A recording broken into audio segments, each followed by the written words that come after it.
Jodito mag sirkal oyango chenro mag dongruok mopogore opogore mane sirkal mamalo chako e kaunti ma Homabay. Thothgi dhi ka rumo ka sirkal oyango ni onge chenro mar dongruok mabiro kwamo ma ok otieki.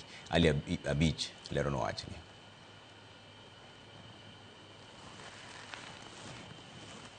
Homabay mabende ne owal gi tenge omenda makore lach kaka achiel kuom yone ne dongruok ochopo ne jopiny e kor gwenge. Chenro mag dongruok oting'o yaro lap ndeke makabunde magedo mare osebedo ka dhi nyime kendo muonyo omenda maromo milion 216. Eliud Owalo mane otelo ne apisas mag sirkal nono kaka chenro go eko dhi nyime, wacho ni pek mar tich osetieke lap ndeke makabunde kendo idhi yawe kapok ochopo nyasi mar Christmas mondo ndeke ochak piye. Runway no oserumo. To nitiere kendo components ariyo, CD engineer ariyo mabende pod idwa ni mondo dhi mbele.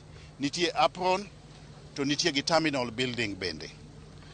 Koro contractor mane kanyo gi Kenya Airports Authority project manager ohakikishawa ni karomo tarik 23 mar dweni kapok kama ji dhi Christmas buro yudo ka ndege koro oseyawe airport no ndeke koro nyalo piyo kanyo. Bende kwethno ne otimo limbe e gedo mar apaya makadel Kanyadhiang' mayudore ka chudbura makarachuonyo mabor mare ni kilomita 67 kendo ne owal ne tenge omenda maromo bilion 4 matiko gedo mare. Owalo bende ne okoni gedo mar kar kembe mariwa bende osechopo atamalo 60 kendo kochopo dwe mar 2 mar higa manyien to biro yudo ka gedo mari otieki. Wacho gi contractor mwa winjre kode ni obiro medo ji gi masinde mutiyogo e ndarano mondo koro tij ndarano odhi mbele ka Kabondo to kendo chako dhi mbele ka kodi koma entie ni bas giromo gang'o giromo gi ediere.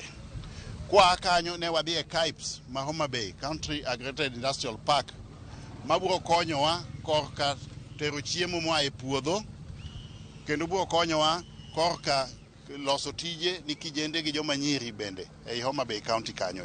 Bende gedo mag apeyni mamoko ma oting'o yaro apaya maduong' manitie boma ma Homabay dhi nyime ka apaya mar Osinga Ring Road e kachudbura ma Suba North mabor ne romo kilomita 19 to pek mar gedo mare osetieki. Mandara ma en kilomita 19.4 en ilose gi pesa maromo bilion 1.3 nopoge sidienje didek mane wan gi contractor adek mane timo ndarani. Ndarani koro sani oserumo gik modong' en gik machalo kaka kelo calvert kuonde mathindo thindo. The contractor is well on site. It is at 22%.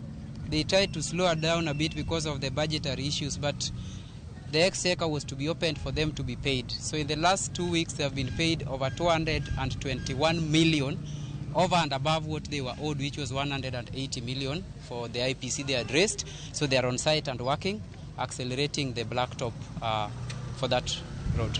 Chenro mag dongruok makamago ka otieki to geno ni tini biro kelo lokruok e ngima jopiny ka jopiny ma chenro go itimo e gwengegi ojiw mondo mi oritgi.